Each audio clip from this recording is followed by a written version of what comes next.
नमस्कार, मी अमोल मोरे आणि आपण पाहत आहात बीज डंका. मध्य पूर्वेत बॉम्बस्फोट, ड्रोन हल्ले आणि लष्करी हालचालीने तणाव शिगेला पोहोचला आहे. त्याचे आर्थिक पडसाद जगभर उमटताना दिसत आहे. युद्धाच्या धुरामध्ये फक्त सीमारेषाच नाही तर शेअर बाजार, तेल बाजार, चलन आणि सामान्य माणसाच्या बचतीवर देखील याचा परिणाम होत आहे. आजच्या सविस्तर बुलेटिनमध्ये आपण पाकिस्तानच्या शेअर बाजारातील ऐतिहासिक घसरण, सौदी अरेबियातील अरामको प्रकल्पावर झालेला ड्रोन हल्ला, कर्मचारी भविष्य निधी संघटनेचा व्याजदराचा निर्णय आणि फेब्रुवारी 2026 मधील वाहन विक्रीतील वाढ या सर्व बातम्या सखोलपणे पाहणार आहोत. तर सुरुवात करूया पाकिस्तानमधील आर्थिक भूकंपाने. कराची येथील पाकिस्तान स्टॉक एक्सचेंजमध्ये असा धडाका उडाला की गुंतवणूकदाराने अक्षरशः स्क्रीनकडे पाहून डोळे चोळले. प्रमुख निर्देशांक KSE 100 इंडेक्स तब्बल 16,089.17 अंकांनी घसरला. दिवसाखेरीस हा निर्देशांक 1,51,972.99 अंकावर येऊन थांबला, तर मागील बंद 1,68,062.16 अंकावर होता, म्हणजे जवळपास 9.57% घसरण एका दिवसात. ही केवळ पडझड नव्हती, तर बाजाराने अक्षरशः गाळ गाठला. बाजार उघडताच विक्रीचा तडाखा इतका तीव्र होता की सुरुवातीलाच 15,000हून अधिक अंकाची घसरण झाली आणि सर्किट ब्रेकर लागू करावा लागला. काही काळासाठी व्यवहार थांबवण्यात आले. जणू एक्सचेंजने ब्रेक घेतला आणि सांगितलं, थांबा जरा, श्वास तरी घेऊन द्या. मात्र भीतीचा माहोल इतका गडद होता की व्यवहार पुन्हा सुरू झाल्यावरही विक्रीचा दबाव हा कायम राहिला. या घसरणीमागे दोन मोठी कारणे स्पष्टपणे दिसतात.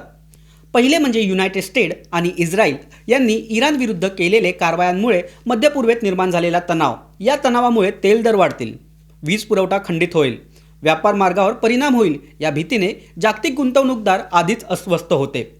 दुसरे कारण म्हणजे अफगाणिस्तान सीमेजवळ वाढलेल्या चकमकी आणि लष्करी हालचाली, म्हणजेच बाहेर युद्धजन्य परिस्थिती आणि आत आर्थिक रक्तपात. तज्ज्ञांच्या मते सुरुवातीला कर्जावर व्यवहार करणाऱ्या गुंतवणूकदारांनी मोठ्या प्रमाणावर शेअर्स विकले. मार्जिन कॉल सुरू झाले आणि एकाने विकले की दुसऱ्यानेही घाबरून ते विकले. बँकिंग, ऊर्जा आणि बांधकाम क्षेत्रातील शेअर्स सर्वाधिक कोसळले.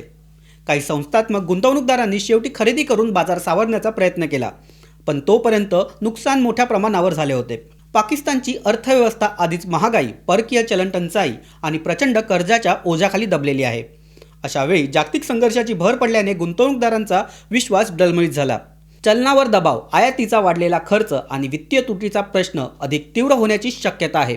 यामुळे पाकिस्तानचा शेअर बाजार हा केवळ स्थानिक घटना नसून जागतिक तणावाचा थेट परिणाम असल्याचं स्पष्ट आहे. आता इथूनच आपण पोहोचतो मध्य पूर्वेतील दुसऱ्या घटनेकडे. सौदी अरेबियातील रास तानपुरा रिफायनरी हा जगातील सर्वात महत्त्वाच्या तेल शुद्धीकरण आणि निर्यात केंद्रापैकी एक आहे.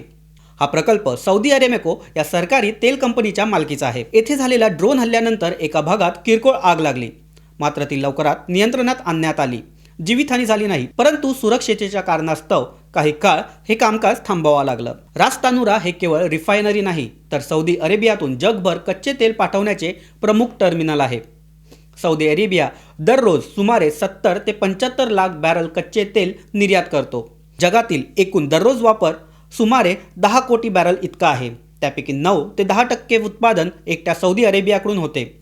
अंदाजे 6 ते 7% जागतिक तेल पुरवठा थेट किंवा अप्रत्यक्ष रास तानुरा बंदरातून जातो. त्यामुळे इथे निर्माण झालेली कोणतीही अडचण जागतिक बाजारात तत्काळ धक्का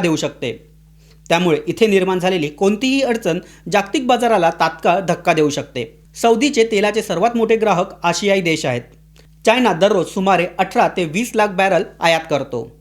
भारत 8 ते 10 लाख बॅरल, जपान 7 ते 9 लाख बॅरल, साऊथ कोरिया 6 ते 8 लाख बॅरल, तर युनायटेड स्टेट्स 4 ते 5 लाख बॅरल.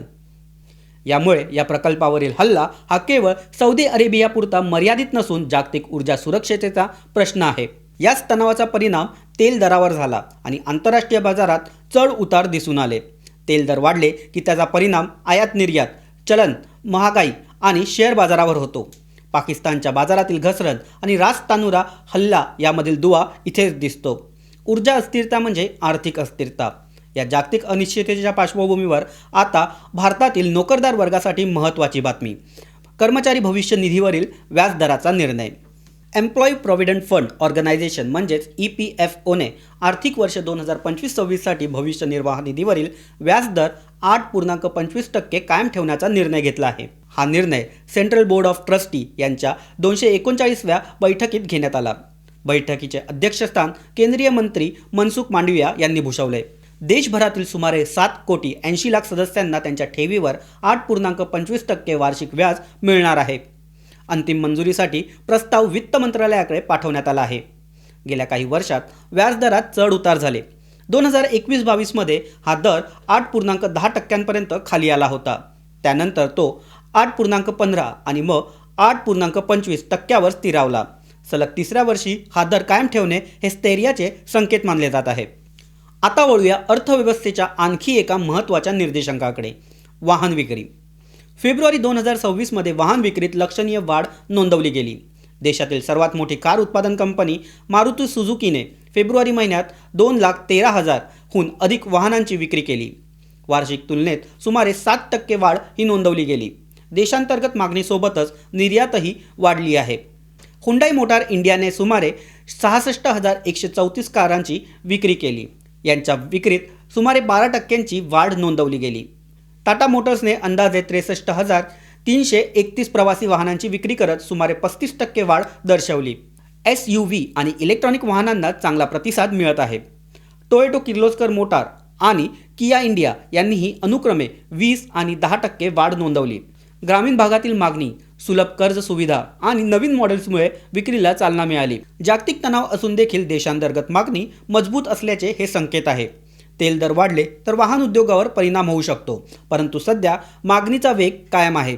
म्हणजेच एका बाजूला पाकिस्तानचा बाजार कोसळत आहे, मध्य पूर्वेत ड्रोन हल्ले होत आहे, तेल दर अस्थिर आहेत, तर दुसऱ्या बाजूला भारतात EPFवर स्थिर व्याजदर आणि वाहन विक्रीत वाढ दिसत आहे. जागतिक अस्थिरतेच्या पार्श्वभूमीवर स्थानिक अर्थव्यवस्थेची देखील लवचिकता किती महत्त्वाची आहे हे यातून स्पष्ट होते. एकूणच आजचे चित्र बाहेर भूराजकीय संघर्ष, तेल बाजारातील अनिश्चितता आणि काही देशातील आर्थिक धक्के, तर बचतीवर स्थिर परतावा आणि ग्राहक मागणीची ताकद.